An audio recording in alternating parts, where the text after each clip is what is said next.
Oi, pessoal, tudo bem? Bem-vindos, bem-vindas aí a mais uma Prosa com Betaglia. Não deixe de se inscrever no canal e acionar lá o sininho para que você seja avisado das novas prosas. E hoje nós temos aqui uma prosa fantástica, que é a cadeia de suprimentos digital. Mas o que significa a cadeia de suprimentos digitais? Por definição, seria a aplicação de tecnologias eletrônicas em todos os aspectos da cadeia de suprimentos, de ponta a ponta. A conectividade está no centro da cadeia de suprimentos digitais, possibilitada por uma infinidade de tecnologias disruptivas e que inclui a internet das coisas, computação em nuvem, big data, inteligência artificial, análise preditiva, robótica, machine learning, torres de controle, entre outras possibilidades. Fica mais fácil quando também tocamos o tema do supply chain analógico. Nesse contexto, uma cadeia de suprimentos analógica é aquela em que as tarefas são executadas de alguma forma física, não eletrônica. Por exemplo, os planejadores recebiam pedidos de clientes, muitos ainda recebem, né? Por telefone, por correio físico ou até mesmo por fax. Essa demanda era traduzida para cálculo de necessidade de materiais e componentes por meios manuais ou semi-automatizados. Os pedidos de compras eram feitos à mão, olha só, enviados via fax ou mesmo por telefone. As transportadoras eram chamadas por telefone para anunciar a necessidade de movimentação de carga. Você passou por isso ou ainda passa por isso? Curiosamente, embora estejamos no meio de uma transformação para um mundo de cadeia de suprimentos digital, muitos elementos da cadeia de suprimentos analógicos ainda existem de alguma forma. Mas hoje nós vamos prosear sobre o mundo digital e eu vou falar com uma pessoa fantástica que trabalha com esse tema. O meu privilégio será prosear com a amiga Jade Lume Satomi, que está lá em São Paulo. Oi, Jade! Que bacana, que legal, maravilha! Seja bem-vinda aqui à Prosa com Betaglia, Jade. Olá, professor, obrigada pelo convite, obrigada pela oportunidade de estar proseando aqui com você hoje. Bacana, mas eu quero te ouvir, né? Tem muitas páginas, ou pelo menos 2 páginas aqui, de tópicos que nós vamos conversar. Eu quero te ouvir principalmente falando como é que a gente entra nesse mundo digital, Jade. Esse é um tema que vem permeando aí, né, há muito tempo. Na verdade, se a gente for retroagir um pouco aí nos últimos 40 anos, as cadeias de suprimentos, elas têm migrado, né, dessa simples reação às operações, ou seja, aquele olhar para o retrovisor, para agregar justamente cada vez mais valor aos nossos negócios por meios de insights. E aí não importa se você tem parceiros, a gente vai comentar um pouco sobre essa colaboração. E esse futuro que a gente sai de uma orientação para processo, quando a gente fala ali da década de 1980 até 2006, que era muito reativo, esse futuro ele começa a inverter essa pirâmide, onde cada vez mais a gente tem que ter a informação da visibilidade em tempo real, e que eu acho que o advento disso foi a digitalização, principalmente do track and trace da última milha, que começou ali com os transportadores, de entender o que estava acontecendo, tanto do ponto de vista de entrega como de segurança da mercadoria, que foi onde nasceu ter estes dados para ter essas informações operacionais, para que a gente comece a ter a otimização dessas ações simples, ou seja, o quanto tempo que eu consigo reagir com forma veloz e encontrar as exceções, que é o que eu chamo de Control Tower, e como que eu extrapolo esse conceito do Control Tower, que é de como a gente reage, com que velocidade essas exceções, para quanto tempo eu levo para resolver essas exceções, e aí sim a gente vai falar de automação cognitiva, e que aí, na minha visão, é o que a gente chama de Decision Experience. Então, assim, qual que é a minha tomada de decisão, qual que é a minha experiência na tomada de decisão. Então, como que eu encontro as minhas exceções, que é o Control Tower, e como, com base nestes dados, eu consigo ter um protagonismo como gestor de supply chain ou de logística na tomada de decisão, e aí sim a gente ser o tomador e o protagonista nessa decisão e não só reagir a elas, né? Olha só que bacana, muito legal. Ô, Jade, eu não posso deixar de mencionar aqui que você tem um fã, né? Na realidade, quem te indicou aqui para prosear comigo foi o Renato Ferrari, né? Renato Ferrari. Vamos em frente, quero te ouvir mais, Jade, principalmente nesse aspecto de harmonização de processos, como é que a gente encaixa os colaboradores. Quer dizer, você domina, você tem experiência, vamos avançar nessa nossa Vamos sim. página aqui. E aí a gente fala dessa questão que você comentou, né? Como é que a gente sai dos processos em silos, que é como a gente está acostumado a enxergar a cadeia, e como que a gente traz o prisma 3D do ciclo integrado, né? E aí como que você sai, né, do alto esforço humano, e esse esforço humano, através da ajuda de inteligência artificial, robótica, sensorização das coisas, para que você tenha insights para tomada de decisão e use os algoritmos a seu favor e tire o transacional do dia a dia, você passa, de fato, a trabalhar em cima de insights. E aí você sai de sistemas estáticos para compartilhamento de dados, né? Então, o que eu percebo muito quando a gente conversa com algumas empresas, né, quando a gente conversa com alguns embarcadores, cada vez mais essa sensorização está ajudando nesse sentido, né, de como que a gente faz essa migração nesse mundo da tomada de decisão. E existe uma jornada nessa maturidade dessa tomada de decisão que a maioria chama de control tower, quais são as alavancas de valor, e a gente sempre fala de 5 estágios, né? O primeiro estágio dele é como que eu crio visibilidade da minha cadeia end-to-end. O segundo estágio é como que eu identifico e compreendo os riscos do supply chain dentro desse contexto.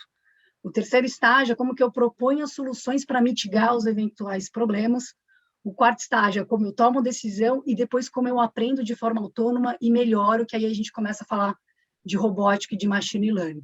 E aí, dentro da pirâmide, vamos falar assim, do Control Tower, a gente sai da onde vêm os dados, que esse é o principal desafio das grandes organizações, principalmente, porque a gente tem, às vezes, ERPs, SAP, Oracle e diversos ERPs que têm uma forma de trabalhar. A gente tem esse ecossistema das novas soluções de track and trace das startups que estão super evoluindo, como uma Fretify, como uma Bring, com soluções de last mile. Então, como que eu tenho este ecossistema de dados? A gente tem um componente hoje da LGPD nesse contexto, de garantir a segurança dos dados das empresas, para daí sim, dentro desta base, você começar essa jornada. Então, a gente começa sempre comentando muito nessas conversas dos desafios tecnológicos que a gente vê que os executivos de supply traz para a gente aí no dia a dia, é como que eu começo essa jornada. Então, o primeiro passo é definir qual é o seu caso de uso, porque o conceito de Control Tower, ele pode ir desde uma solução do last mile até eu ter planejamento automatizado de stockout management, por exemplo. Só que se eu não sei aonde tem a minha dor, independentemente do conceito da torre, eu não defini qual é o caso de uso e não defini a persona que eu quero resolver o problema, você não consegue andar e a gente acaba se desmotivando dentro de um processo de implantação de Control Tower. Então, o primeiro passo é aonde está a minha dor? O que eu preciso enxergar primeiro? É claro que um executivo vai dizer que ele quer tudo, só que existe uma jornada dado o grau de maturidade de dados, o grau de maturidade das capabilities das pessoas dentro da companhia, e e como que você quer enxergar esse dashboard. Porque o Control Tower, ele não é uma sala com um monte de tela mostrando um caminhãozinho para você, vermelho, amarelo e verde. São as informações que você recebe do teu track and trace. Mas como que eu uso ela para retroalimentar, por exemplo, o meu SNOP? Será que eu posso usar essa informação para me ajudar a melhorar o trading, extrapolando o conceito de supply e ajudando a área comercial a entender o roteiro das entregas? E se eu não tenho estoque suficiente para atender, qual é o critério e os drivers de negócio de quem eu vou atender, passando por otimização do veículo, que é a redução de custo, passando em que momento eu vou entregar. Então, só aí nesse exemplo, a gente conectou aí 3 áreas diferentes. Então, a gente pode extrapolar o conceito, só que ainda assim os nossos processos são cilados.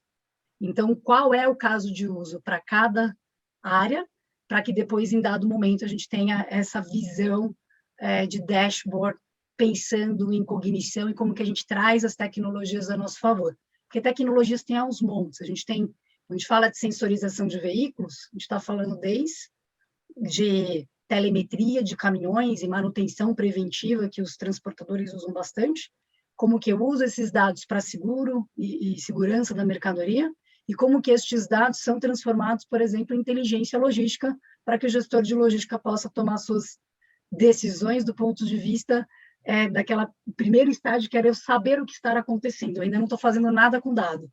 Eu estou sendo estático, eu estou recebendo informação, eu sei se está atrasado ou não, ou se teve algum problema na entrega, o que fazer com ela.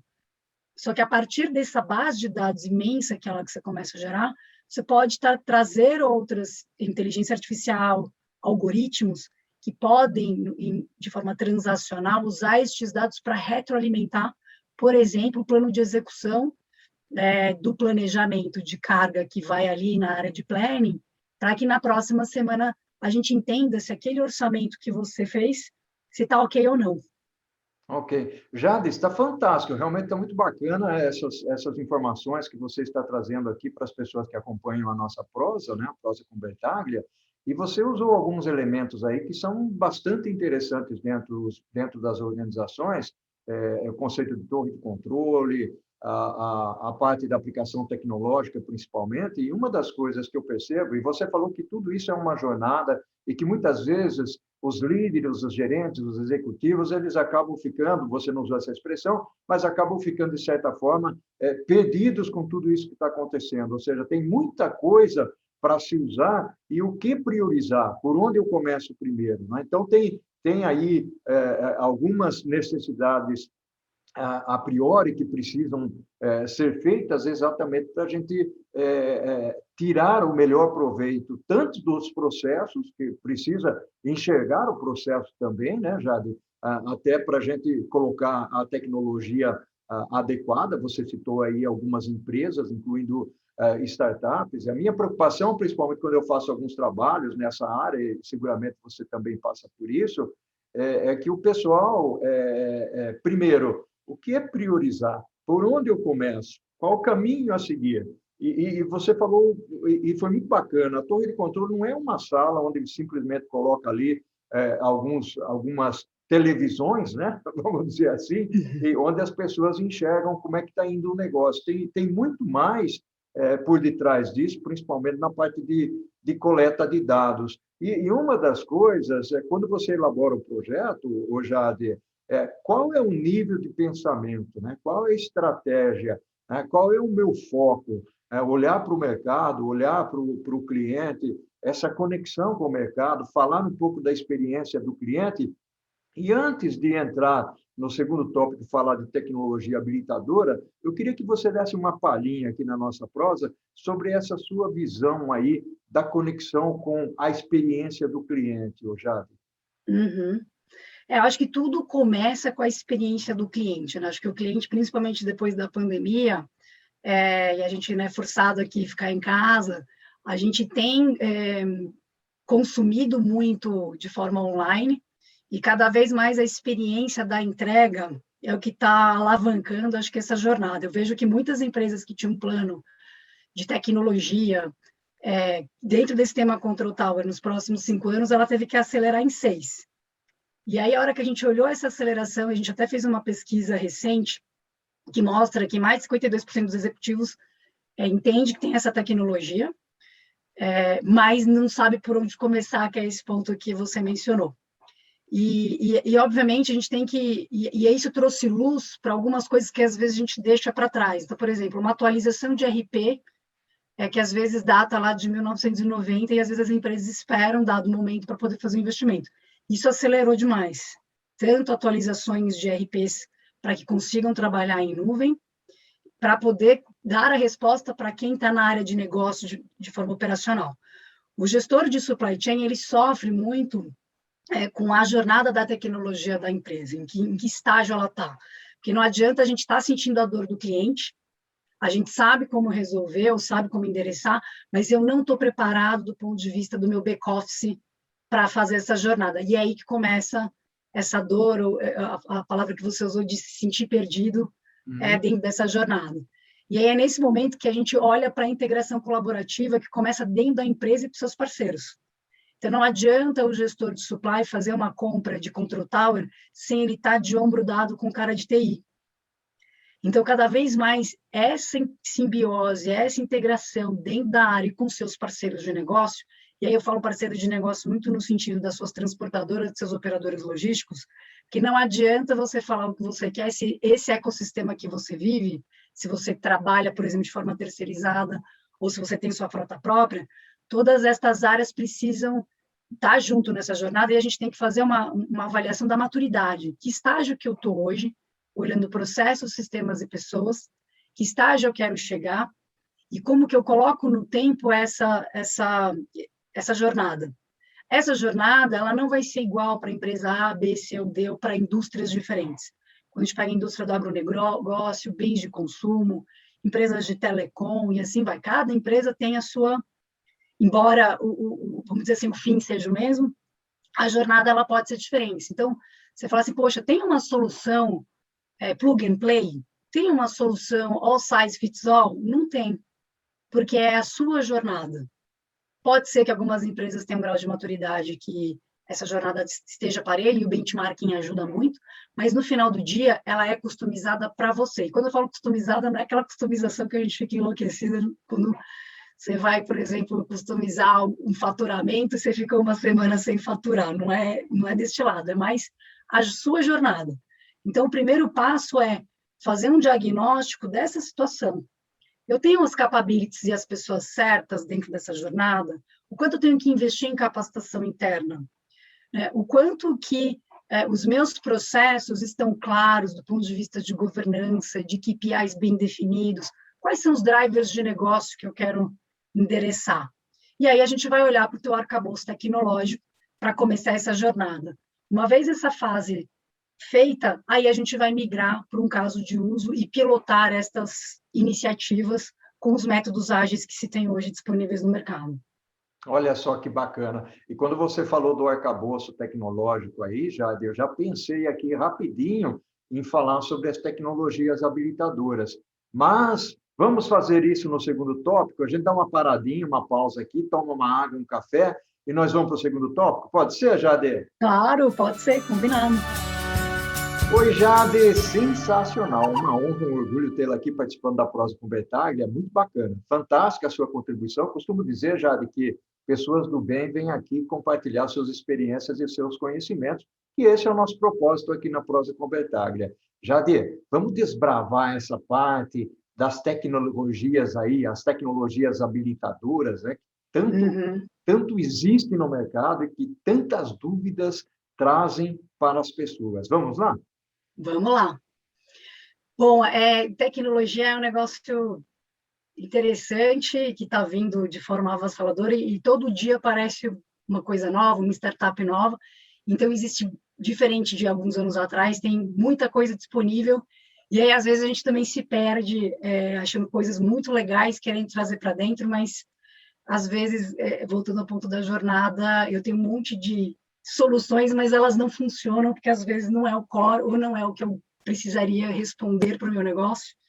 E aí a gente acaba tendo diversas tecnologias, às vezes de ponta, mas que ela não funciona por N questões, né? Então, quando a gente vai falar de tecnologia, a gente precisa olhar para o futuro da mobilidade das cargas.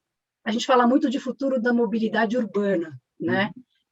Do last mile, dos veículos elétricos, né? Mas quando a gente traz esse conceito para o futuro da mobilidade das mercadorias, quais são as tendências para os próximos 10 anos, quando a gente olha do ponto de vista de tendências globais que vão mudar o mercado logístico e que vai exigir uma maior integração dos ativos logísticos na sua cadeia de suprimento, né? A gente vê 6 tendências, né, quando a gente fala de tendências de tecnologia nesse sentido. E quais são esses pilares, né? Primeira coisa é a conexão. Então, assim, que tipos de ativos eu tenho que conectar para melhorar minha eficiência e precisão?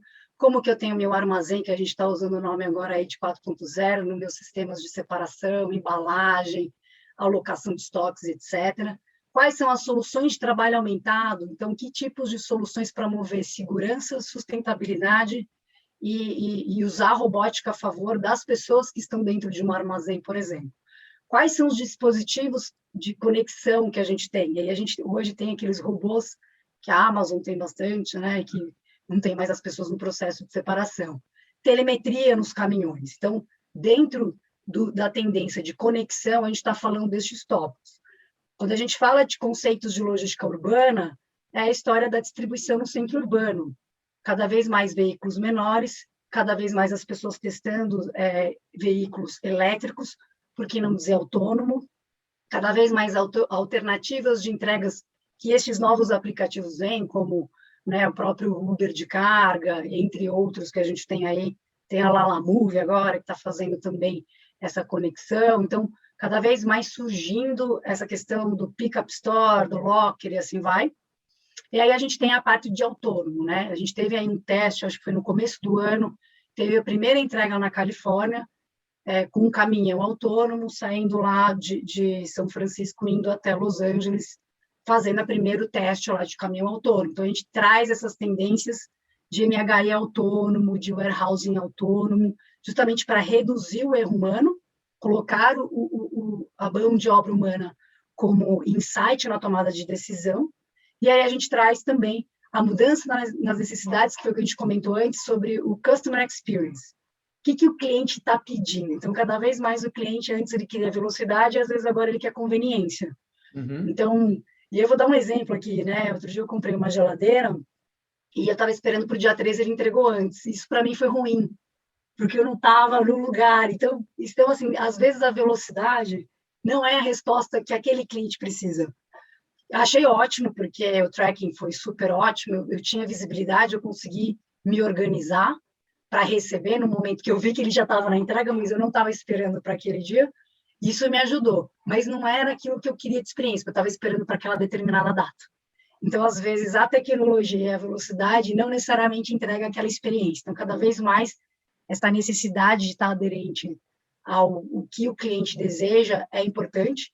E aí a gente entra naquele tema da colaboração, da plataforma baseada em ativos, como que a gente usa cada vez mais, não só a tecnologia a favor, mas o ecossistema de colaboração da indústria, da distribuição e do cliente nesse contexto, para que a gente cada vez mais tenha mais produtividade e atenda às necessidades com custos menores, e trazendo a sustentabilidade para dentro desse pilar, que é algo que se retomou muito fortemente esse ano, que é como que a gente também começa a ter um ecossistema colaborativo com uma pegada menor de CO2 dentro das nossas operações nos pilares facilities, nos pilares movimentação e armazenagem e transportes, que é o mais fácil da gente discutir iniciativas nesse sentido. Só que para tudo isso, você tem que ter tanto o seu RP de base robusto, tem que ter os dados em nuvem, não importa se você vai usar Google, Amazon e assim vai. E, obviamente, tem que ter uma arquitetura tecnológica que consiga conectar tanto os sensores, que são os IoTs, e a sensorização que tem disponível no mercado para cada elemento desse que eu comentei, e como você também traz o seu parceiro de transportes, por exemplo, para esse negócio. Então, hoje a gente vê em Logtex um surgimento muito interessante de Insurtechs para transportes, ou seja, plataformas de seguro desintermediando o seguro de carga, por exemplo, e usando as tecnologias desse compartilhamento de dados para isso, e trazendo apólices de seguro cada vez mais baratas.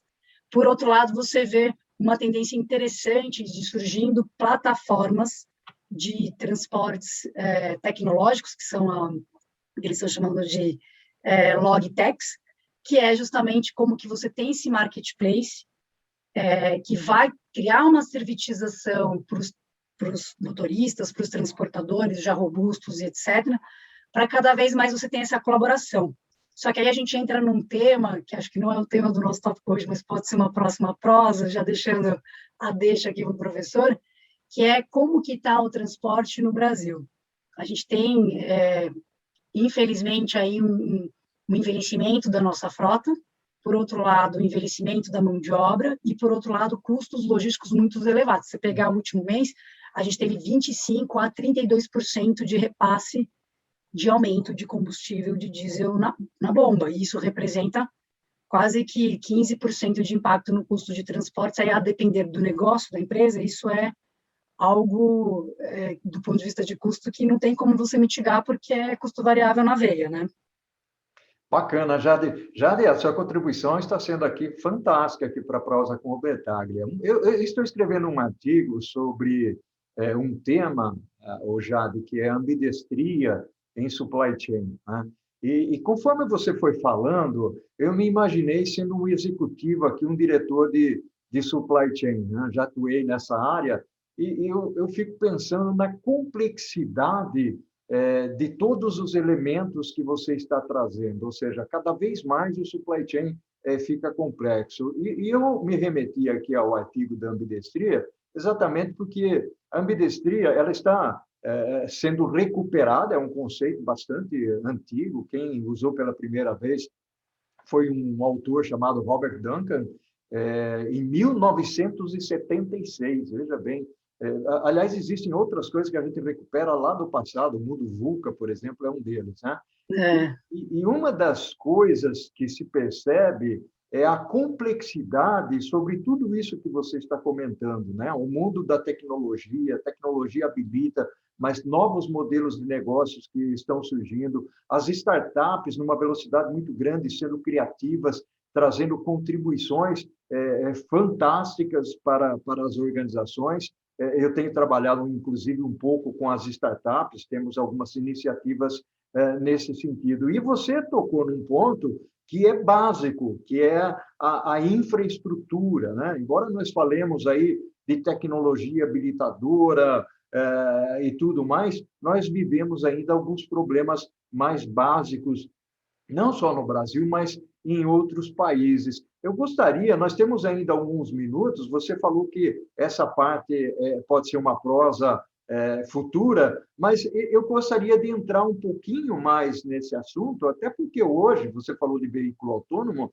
embora a nossa frota esteja envelhecida, mas há uma tendência, ela rejuvenesceu um pouco, né? Ou seja, a questão de 10 anos atrás, nós tínhamos 21 anos de envelhecimento de frota, hoje nós já caímos, graças a algumas ações, para que as pessoas pudessem comprar veículos mais novos. Mas eu gostaria que você entrasse um pouco mais nesses desafios dos modais, né? Hoje nós estamos entrando um pouco mais em cabotagem, né?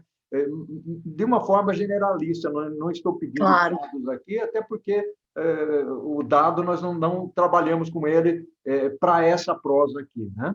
Claro, claro.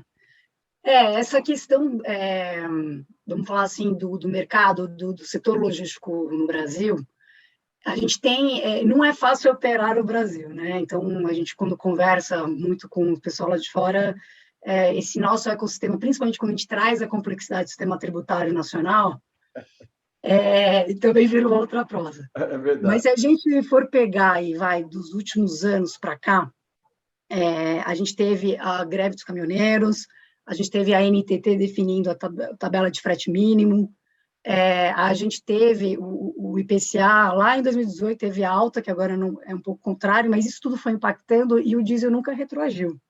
Se a gente for pegar de lá para cá, a gente está falando de mais de 30% de incremento e bateu o recorde agora porque a Petrobras não está repassando alguns subsídios, embora tenha assim, uma discussão dos impostos do governo federal tentar minimizar e tentar diminuir o preço na bomba, mas enquanto eles não decidem, isso a gente vai na bomba e a gente sabe que isso está acontecendo, né, tanto nos nossos carros urbanos, principalmente o pessoal que trabalha com transporte rodoviário. Então, existe uma tendência grande nesse momento e uma busca muito grande por conta desse contexto, e acredito também que por conta da pandemia, isso também gerou altos custos, quando a gente fala da composição do frete, né? Algumas empresas migrando aí para o modal da cabotagem. É claro que a gente está falando do B2B, né? Ou a gente está falando de uma transferência entre facilities do próprio operador. Quando a gente fala desse boom que a gente teve, né? Que, por um lado, a gente teve algumas empresas retroagindo na pandemia e outras alavancando, quando a gente fala aí da última milha, as entregas aumentaram muito e, obviamente, isso impacta diretamente na composição de custos, por isso que as tendências de transporte colaborativo, estas plataformas ajudam a minimizar estes pontos, né? Aí a gente tem aí alguns gargalos de prioridade do setor logístico, né? Quando a gente fala de expectativa, quando a gente olha para os operadores logísticos, eles querem contratar mais motoristas e mecânicos nos próximos anos. A gente tem alguns dados aqui, que as top 5 contratações dos próximos 4 anos para operador logístico, que é onde a gente, como embarcador, vai atrás, é 60% motorista e 49% mecânicos. E por que isso? Porque existe uma escassez de mão de obra. Se a gente fizer um zoom da pesquisa que saiu da CNT em 2020, eu não tenho os dados aqui, mas eles tiraram uma foto, que é o estudo mais recente que eles fizeram, que foi agosto do ano passado, então vai fazer um ano dessa pesquisa. Ele trouxe qual é a prioridade do setor logístico, e aí 60% dessa pesquisa diz que é justamente a redução da carga tributária, ou seja, muitos projetos de malha logística com olhar tributário, com viés tributário, e a gente sabe, como operadores, né, que os projetos de malha, eles não são, o ótimo tributário não vem junto com o ótimo logístico, né? Então, às vezes, a gente tem que dar aquela volta maior, e que é engraçado porque ele vai totalmente na contramão da sustentabilidade, mas isso é também tópico para outro momento. Investimentos em infra, ou seja, os próprios operadores logísticos estão buscando a sua própria infra. Então, a gente vê um movimento muito grande de aquisições de transportadoras, ou fusões, a AGV sendo vendida, Solística sendo incorporada, BBM surgindo como um grande player, a própria Júlio Simões lá pilotando os seus próprios, vamos dizer assim, portos de ferrovias / cabotagem. Então, a gente vê os operadores logísticos com um apetite muito grande, com investidores de fora, inclusive, fazendo e impulsionando. Então, eu acho que a gente está passando por um momento de investimento muito grande no setor logístico, e aí as grandes estão fazendo esse movimento.